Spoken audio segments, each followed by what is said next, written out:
Welcome to Sarasu சமையல். இன்னைக்கு ஒரு எக் கிரேவி தாங்க பண்ண போறோம். ரொம்ப சட்டிங் சீக்கிரமா பண்ணிடலாம். கொஞ்சம் தேங்காய் பால் எடுத்து விட்டு தான் நான் பண்ண போறேன். இது சாதத்துக்கும் நல்லா இருக்குங்க, சப்பாத்திக்கும் நல்லா இருக்கும்.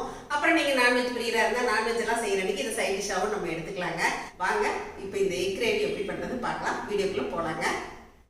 சரசூஸ் ஃபுட் ப்ராடக்ட்ஸ் பொடி வகைகள் தேவைப்படுறவங்க இங்கே கொடுத்துருக்க வாட்ஸ்அப் நம்பரில் காலை 10 மணி முதல் இரவு 7 மணி வரைக்கும் எங்களை காண்டாக்ட் பண்ணலாங்க.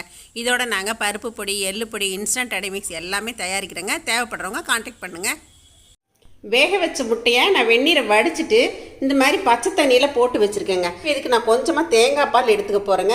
ஒரு 2-3 டேபிள் ஸ்பூன் அளவுக்கு நான் தேங்காய் துருவல் எடுத்திருக்கேன். பெரிய வெங்காயம் ஒரு 3 வெங்காயம் நறுக்கி எடுத்து வச்சுருக்கேங்க. 1 டீஸ்பூன் இஞ்சி பூண்டு பேஸ்ட் எடுத்திருக்கேன்.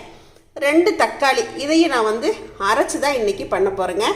அப்புறம் தாளிக்கிறதுக்கு மந்த்ரா கடலெண்ணெய் விட்டு தான் நான் இன்றைக்கி தாளிக்க போகிறேன். பச்சை தண்ணியில் போட்டுட்டு முட்டையை உரிக்கும் போது இந்த மாதிரி ஓடு ஈஸியாக வந்துடுங்க. இப்போ நான் இன்றைக்கி கிரேவி பண்ணுறதுக்கு 5 முட்டை எடுத்து வச்சுருக்கேங்க. இப்போ நம்ம தேங்காய் அரைச்சி கொஞ்சம் பால் எடுத்துக்கலாங்க. அதே மாதிரி இந்த தக்காளியும் நான் கட் பண்ணி போட்டு அரைச்சிட்டு வந்துடுறேங்க. இப்போ நம்ம எடுத்து வச்ச 2 தக்காளி அரைச்சாச்சுங்க. தேங்காய் பாலும் எடுத்தாச்சு. கிரேவி ரெடி பண்ணுறதுக்கு முட்டையை நம்ம நடுவில் லைட்டாக கீறி விட்டுக்கலாம். எல்லா முட்டையும் இந்த மாதிரி கீறி விட்டுக்கலாங்க. அப்போ தான் அந்த மசால் நமக்கு உள்ளே சேரும். இப்போ நம்ம ஒரு பேன் அடுப்பில் ஏற்றியாச்சுங்க. தேவையான அளவுக்கு கடலெண்ணெய் விட்டுக்கலாம். கடுகு தாளிச்சுக்கலாம். சோம்பு சேர்த்துக்கலாங்க. நறுக்கி வச்ச பெரிய வெங்காயம் சேர்த்துக்கலாம். கருவேப்பிலை சேர்த்துக்கலாங்க. இப்போ இது நல்லா வதக்கி விட்டுக்கலாம். கண்ணாடி பதம் வர்ற வரைக்கும் வதக்கணுங்க. இப்போ பாருங்கள், கண்ணாடி பதம் வதங்கியாச்சு. நம்ம 1 டீஸ்பூன் அளவுக்கு இஞ்சி பூண்டு பேஸ்ட் சேர்த்துக்கலாம். இஞ்சி பூண்டு பேஸ்ட் சேர்த்து பெரட்டி விட்ட உடனே இந்த கிரேவிக்கு தேவையான மஞ்சள் தூள் சேர்த்துக்கலாங்க. மல்லித்தூள் 1 டேபிள் ஸ்பூன் அளவுக்கு சேர்த்துக்கலாங்க. மிளகாய்த்தூள் காரத்துக்கு தேவையான அளவு சேர்த்துக்கலாம். இதில் கொஞ்சமாக கரம் மசாலா சேர்த்துக்கலாங்க. கொஞ்சம் கொத்தமல்லி எல்லாம் சேர்த்துக்கலாங்க. இப்போ இதை ஒரு பெரட்டி விட்டுறலாம். இப்போ நம்ம அரைச்சி வச்சுருக்க தக்காளி விழுது சேர்த்துடலாங்க. இப்போ நம்ம எக் கிரேவிக்கு தேவையான உப்பு சேர்த்துடலாங்க. இப்போ இதை நல்லா கலந்து விட்டுறலாம். இந்த மசாலா தூள் இதெல்லாம் பச்சை வாசம் போகணுங்க. அதனால் நான் கொஞ்சம் தண்ணி விடுறேன். இப்போ பாருங்கள், நல்லா கொதிச்சு வருது. இப்போ நல்லா அடுப்பை சிம் பண்ணிவிட்டு ஒரு மூடி போட்டுடலாங்க.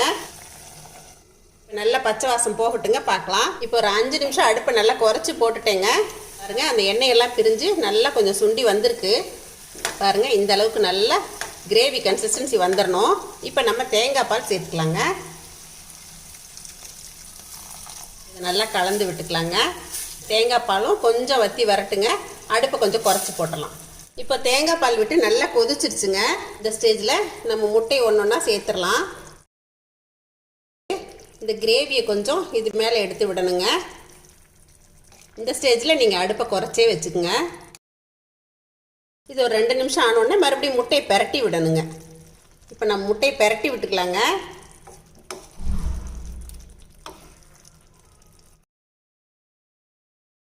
உங்களுக்கு இந்த அளவுக்கு கிரேவி கன்சிஸ்டன்சி தேவை அப்படின்னா நீங்கள் இப்போ கூட ஆஃப் பண்ணிக்கலாங்க. நான் இன்னும் கொஞ்சம் சுண்டை வச்சு தான் இன்றைக்கி எடுக்க போகிறேங்க. இப்போ நான் ஒரு 5 நிமிஷம் அடுப்பை நல்லா குறைச்சி போட்டேங்க. நம்ம கிரேவியெல்லாம் நல்லா சுண்டி வந்துருச்சு. இப்போ இந்த ஸ்டேஜில் அடுப்பை ஆஃப் பண்ணிடலாங்க. கொஞ்சம் கொத்தமல்லி எல்லாம் தூவிக்கலாங்க. என்னங்க, இன்றைக்கி நான் செஞ்ச இந்த முட்டை கிரேவி உங்கள் எல்லாருக்கும் ரொம்ப பிடிச்சிருக்குன்னு நினைக்கிறேங்க. நீங்கள் எக் சாப்பிட்றவங்களா இருந்தால் கண்டிப்பாக இந்த மாதிரி ஒரு நாள் ட்ரை பண்ணி பாருங்கள். இது சாதத்தோட சைட் டிஷ்ஷாக வச்சுக்கிறதுக்கும் நல்லாயிருக்கும். சப்பாத்திக்கு ரொம்ப நல்லாயிருக்குங்க. சட்டன் சீக்கிரமாக பண்ணிடலாங்க. இதை பார்த்துட்டு எப்பயும் போல் உங்களோட ஃபீட்பேக் சொல்லுங்கள், ஷேர் பண்ணுங்கள், சப்ஸ்கிரைப் பண்ணுங்கள்.